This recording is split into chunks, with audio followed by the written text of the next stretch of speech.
Hello, it is April, which means we are well and truly into autumn now. I'm about to take you on a tour of the garden, show you the food that we're harvesting, mostly still left over from summer veggies, many that are still growing pretty well. But let me take you through what the plan is for this month, what we've already got in the ground, and what we're planning to put in pretty soon. I'm also going to take you through the 10 seeds and seedlings we are planting right now. Let's get going. In my greenhouse at the back, here are some seeds we've been propagating in preparation for the next few weeks and months. Here I have broccoli growing.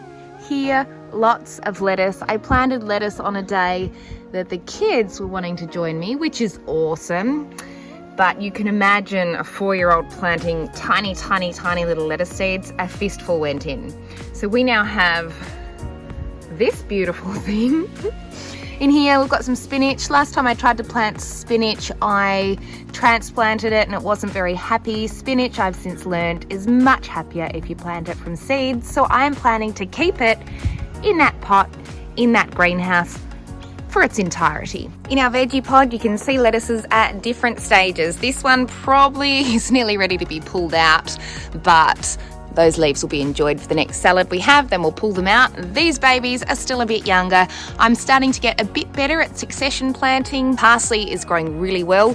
At the back there, you can see this one's starting to go to seed, but the others are growing beautifully. Down here, this is where we had my zucchini plant last season. It has since been pulled out and I now have a very tiny baby Brussels sprout plant. That is hopefully going to grow to become really big. Brussels sprouts are something new that I'm growing this year, so I am testing them in a few different locations. I have 2 pots over here. Apparently they grow quite well in pots. I'm confident these will be fine because I can protect them from the pests. I don't know yet how appealing Brussels sprouts are to possums, but we'll find out soon because I've got another in this location over here. Now you can also see I obviously have some basil there, which I'm going to pull out soon, but I'm not ready to get rid of it just yet. So I've planted that there and very soon we'll pull this one out. So over here is where some of my tomato plants were that I have pulled out. Oh, yum, thank you. Oh, delicious. Back to what I was talking about. No more tomatoes for now, darling. These are our sugar snap peas that have just gone into the ground that are slowly growing. They've got a long way to go, but they will eventually grow all the way up those trellises, hopefully. Yes, I still have a chilli plant in, which is absolutely a summer plant, but I just wasn't ready to pull it out yet. Now, you will see a few of these things dotted along here. That is because I traditionally have a possum problem and a rat problem with any kind of pea plant. These are filled with dog hair. That sounds a bit gross. So I've just brushed the dog and wrapped some of her hair that came off in the brush up in some netting and tied it around here. The theory is that the possums and the rats then smell the dog hair and are detracted from it. In the past, it hasn't worked 100%, but it absolutely has worked a bit. So if you see over here, I tied that up months ago onto my lemon tree. That actually did stop them to an extent. I would notice damage to the left and right of that area, but that area actually remained untouched. If it doesn't work, I have a backup option. So I have also planted sugar snap peas over here in this pot, a similar number, and I've done a similar sort of thing with the ribbon for them to climb up. But with this one, I, at night time, cover the whole lot up with netting. So I've just wrapped that netting around it, and that is enough to keep it safe at night time. I've got snow peas under here that are growing really nicely, well protected this time, so there's no chance that the possums are going to get them. The next one's one of my favorites, but before I show you that, I just want to say thank you so much to everyone who has subscribed. We've just crossed over to 500 subscribers, which I'm blown away by because this is really just a hobby of ours, something that we do because we love it. If you haven't subscribed yet, I would love you to. Click the button now. Right, straight on to the next one. Despite it being well past summer, lots of my summer veggies are still doing really well. I've pulled out most of my tomatoes, but this one just keeps growing and keeps producing. So if you have a look down here, this is actually a continuation. These are all fresh leaves, fresh growth, and fresh tomatoes. I don't imagine that will last for too much longer, but I will keep it going as long as I can because I'm still really loving those tomatoes. This is one of my only other remaining tomato plants, and once those few tomatoes that are still going have been picked and eaten, I reckon I'll pull this one out. As for the peppers, we haven't got too many left on this plant. There's certainly no new ones. Actually, I'm lying. There are some new ones growing, which I wasn't expecting. I don't imagine they will reach maturity, but we have eaten so many of these and absolutely loved them. I'm actually probably not going to pull them out at all. I'm probably going to try and overwinter them, and that's because I've planted them in a pot. So I have the luxury of just trimming them back and putting that pot somewhere out of the elements until next summer. This is a typical morning in our household. We'll often come out into the garden and the kids will choose snacks to go into their kindy lunch boxes. Pull. Not Mummy alone. Not alone. Is that delicious? Down here we have a big surprise. So I planted a whole lot of coriander seeds there, which you can see, which are growing quite nicely. This one I actually planted months and months ago and had given up. That's potatoes. So again, I took a video of this months ago, which I'll show you now, where I planted some potatoes that had started to sprout naturally just from the supermarket. I had read that you could grow your own potatoes. I planted a bunch of them in this soil, hoping they would grow, not paying much attention to the season. They didn't, nothing happened. But just in the last maybe week and a half, we got a little sprout here. And then it has just kept on growing. Over here, ready to go in the ground. I still want to do a bit of work improving this soil before I plant them, and they are still at risk of the white cabbage butterflies, so I'm going to keep them protected a little bit longer before I plant them. But here we have broccoli seedlings that I've grown from seeds and broccolini seedlings. Over here I have more broccolini plants. These had been covered up because they were getting eaten, as you can see, but we've had a few cooler days, so the white cabbage butterflies have been leaving them alone, but on the warmer days I'll probably have to cover them up again. And under here, these are radishes, and you can see these were also attacked, but I think I have gotten rid of the caterpillars. The last few times I've checked, I haven't found any new ones, so I think we've been successful there, and I think they'll be okay.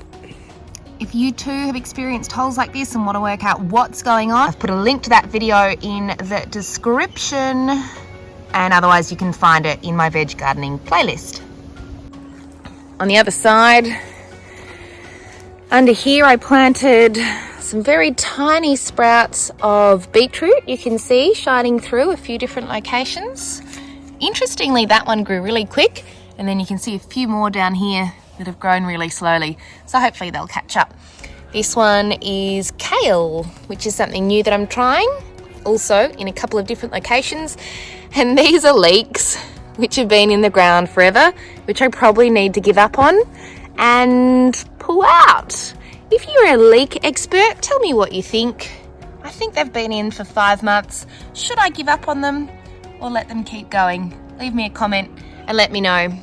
As a mum with little kids, I'm constantly thinking about their nutrition and trying to grow things that they will eat and that will support their diet.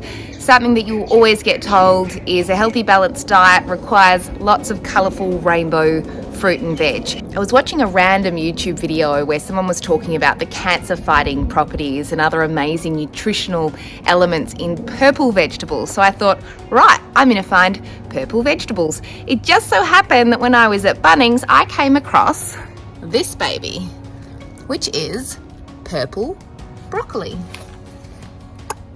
I got it for $1 because it had been eaten a little bit by those bastards I keep talking about, excuse my French. But otherwise it's doing really well, and I'm actually really excited about that. Purple broccoli, how good. So continuing with the purple theme, down here I have planted purple carrots. They're only tiny little sprouts at the moment, and I know I've said in the past I've created a whole video about how to create straight carrots, and I've said that I just won't bother doing it again because it takes so much time. But you can't find purple carrots in the supermarket, at least I can't, so I'm going to give it a go anyway.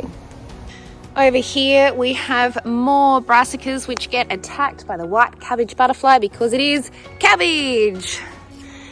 Purple cabbage specifically. So I've got 1, 2, 3, sorry if you're getting dizzy, 4 and 5. Another little Aldi cover protecting what's under here. Some kale, tiny little kale sprouts. In this other greenhouse we have some pak choy growing, which has been growing really quickly. Over here my cucamelons are still going strong. I can't imagine they will keep producing fruit for too much longer, but for now we're still getting a lot of enjoyment out of these guys. In case you missed last month's video, cucamelons taste a bit like cucumbers with a slightly tangy, maybe lemony flavour to them. They're really yummy. If you've ever wondered whether you can plant herbs that you buy from the supermarket in those bunches, here's proof that you can. I didn't need all the coriander that we had in that bunch, so the rest of it, I just separated it and chucked it in there, and it's now growing. Over here, lots of parsley. I can never get enough parsley. In this little corner, I have my mint. This mint has been growing naturally since we got the house. All I have to do is cut it back if it gets attacked, give this space a little bit of water, and they come back time after time, and I have an endless supply of mint with zero effort whatsoever required. Here is another Brussels sprouts plant. I have no idea if it'll survive there, but we'll give it a go. Something that I've been really getting into this month is my compost. We have for the first time been able to enjoy and use the compost that I started about 6 months ago, and that was just awesome and exciting, and I found the coolest things in there that now I'm fascinated by compost. So we've got this one, which I'll show you in a minute, which is working very hard at the moment. That's alive in there. I'm going to show you. And the two at the back we've got on standby for when we fill this one up. In the meantime, I'm working on this baby. Oh, it's so gross, but so good. I'm working on this baby because it's just an easy one and it works really quickly. So I put my compost in, spin it around. Oh, you can feel it's really hot. Okay, now that I've given it a spin around, let me show you how gross this is. Gross, but wonderful. Ooh, look at all those bugs hard at work. So this one I picked up at my favourite place, Aldi. I think it was definitely no more than $50. It was about $30. Unfortunately, they don't have it at the moment, but they will soon. I found some really amazing things in the last lot of compost, including an avocado seed. Now, this is a video I recorded a few weeks ago, but I want to show you what I found because this is awesome. The seed itself had just been transformed. You can see it split in two. There are worms all through it, but most importantly, it had grown roots and a little sprout, and it started turning into an avocado tree. I hope this is going to work. I've planted it, and I will be so stoked if this turns into an avocado tree, and you know I will update you when and if it does, if you're a subscriber.